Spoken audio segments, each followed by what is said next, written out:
Assalamualaikum warahmatullahi wabarakatuh. Hai, saya Nitra Puryati. Kembali lagi bersama saya di Pojok Ilmu. Kali ini kita akan membahas materi kelas 9 cerpen. Jadi sebelum kita mulai, mungkin banyak dari kita tuh bertanya-tanya, kenapa kita perlu membahas materi tentang cerpen? Di dalam surah Al-Quran, ayat Al-A'raf ayat 176 dinukil, maka ceritakanlah kepada mereka kisah-kisah agar mereka berpikir. Nah, berdasarkan petikan dari surah Al-Quran tersebut, maka ada banyak dari kehidupan manusia ini yang kemudian menjadi inspirasi yang bisa dibuat menjadi suatu karya, yaitu dalam bentuk cerpen.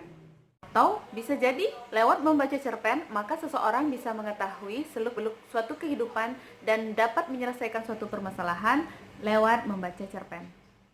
Jadi, kapan terakhir kali kalian membaca cerpen? Cerpen seperti apa yang telah kalian baca? Apa pesan moral yang kalian peroleh? Cerpen merupakan suatu karya sastra yang memiliki pesan moral yang membekas kepada pembacanya. Nah, cerpen ini identik dengan cerita pendek yang habis sekali baca atau dalam kurun waktu maksimal 30 menit seseorang membacanya atau menamatkannya. Nah, sesungguhnya pengertian dari cerpen ini tidak hanya sebatas itu saja. Karena cerpen biasanya minimal terdiri dari 10.000 kata, memiliki satu konflik, dan penokohan yang lebih sedikit dibandingkan dengan novel. Pengertian dari cerpen tersendiri adalah suatu karya sastra dalam bentuk tulisan yang mengisahkan suatu perjalanan hidup seorang tokoh secara singkat, padat, dan jelas. Jadi, cerpen ini berbeda dengan karya sastra bentuk lain, yaitu novel, karena cerpen ini versi lebih singkat, sedangkan novel itu versi yang lebih panjang. Kemudian untuk cerpen memiliki penokohan yang lebih sedikit dan juga wataknya yang lebih simpel, sedangkan dalam novel memiliki penokohan yang lebih banyak dengan watak yang lebih bervariasi. Juga untuk cerpen memiliki satu konflik saja yang diselesaikan sampai memiliki amanat, sedangkan untuk novel memiliki beberapa konflik dengan juga beberapa amanat di dalamnya. Ada 5 fungsi dari sebuah cerpen. Yang pertama, rekreatif, dedukatif, estetis, moralitas, dan religiositas. Sebuah cerpen memiliki fungsi rekreatif apabila setelah pembaca memahami isi daripada sebuah cerpen, maka dia merasa terhibur dan merasa bahagia. Kemudian fungsi dari dedikatif adalah saat seorang pembaca membaca suatu karya, maka dia merasakan ada pengetahuan yang dia peroleh di dalamnya. Kemudian fungsi dari estetis, karena suatu cerpen memiliki penjabaran yang sangat detail, menampakkan keindahan-keindahan, sehingga pembaca seakan-akan berada dalam latar yang telah diceritakan oleh pengarangnya. Dikatakan memiliki fungsi moralitas apabila suatu cerpen memiliki pesan atau amanat yang mengandung pandangan baik atau buruk bagi seorang pembaca apabila melakukan hal-hal yang dijelaskan di dalam cerpen. Dan terakhir, fungsi daripada cerpen adalah religiositas, yang berarti suatu cerpen memiliki sudut pandang agama yang mendalam sehingga seorang pembaca merasakan adanya unsur-unsur keagamaan di dalamnya. Untuk memahami suatu cerpen, maka ada 2 unsur pembangun dalam cerpen yang harus kita pelajari. Yang pertama, unsur intrinsik dan unsur ekstrinsik. Intrinsik berarti unsur yang berada di dalam naskah suatu cerpen, sedangkan unsur ekstrinsik berarti unsur yang berada di luar dari naskah cerpen. Untuk unsur intrinsik itu terdiri dari 6. Yang pertama tema, yang kedua tokoh dan penokohan, yang ketiga alur, yang keempat latar, sudut pandang, yang keenam gaya bahasa, yang ketujuh amanat. Yang pertama akan kita bahas yaitu tema cerpen. Tema merupakan ide dari keseluruhan inti cerpen. Yang ini berhubungan dengan kehidupan sehari-hari, keanekaragaman sosial, dan juga agama yang berada di lingkungan seorang pengarang. Kita bahas selanjutnya itu tokoh dan penokohan.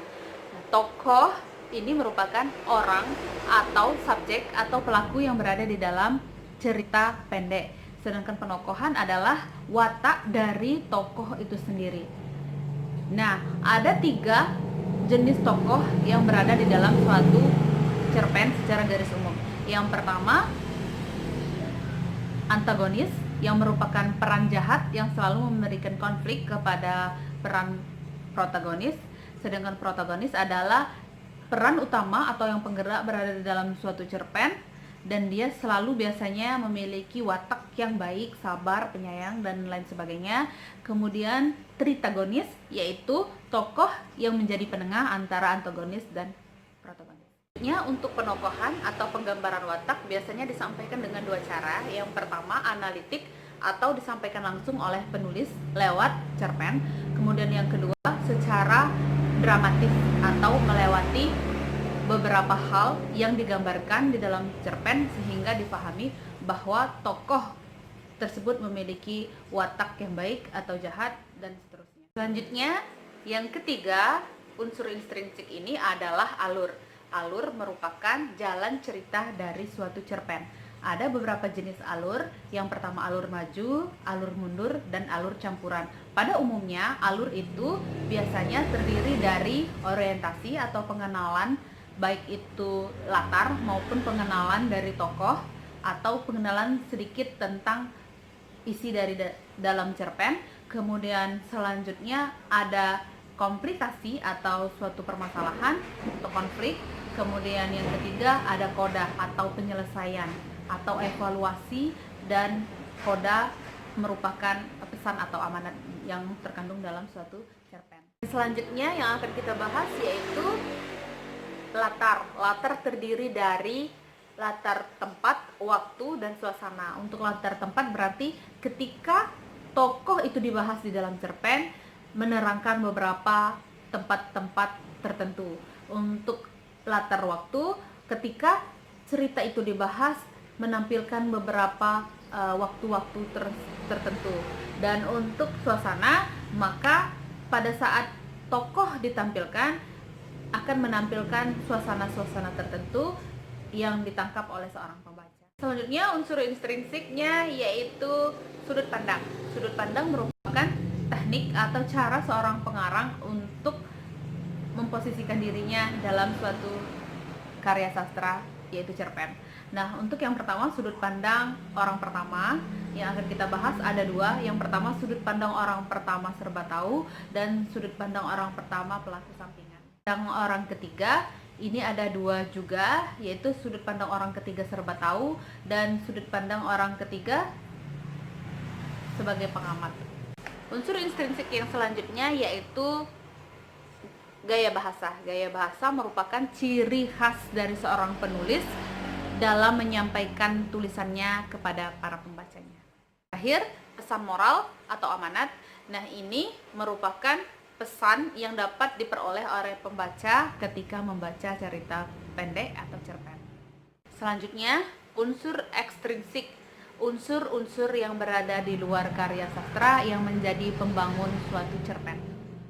Unsur yang membangun untuk yang ekstrinsik, yaitu yang pertama latar belakang masyarakat, yang kedua latar belakang penulis, yang ketiga nilai atau amanat yang terkandung di dalam isi cerpen tersebut. Nah, yang pertama kita bahas yaitu latar belakang masyarakat adalah karena suatu cerpen dapat terbentuk apabila terdapat masyarakat-masyarakat yang menjadi inspirasi bagi seorang penulis sehingga terbitlah suatu ide untuk membuat suatu cerpen. Yang kedua, latar belakang penulis yaitu pemahaman-pemahaman atau ideologi-ideologi yang penulis sendiri rasakan sehingga menimbulkan suatu ide-ide untuk membuat suatu cerpen. Kemudian yang ketiga, nilai atau moralitas yang terdapat di dalam suatu karya sastra tersebut sehingga dapat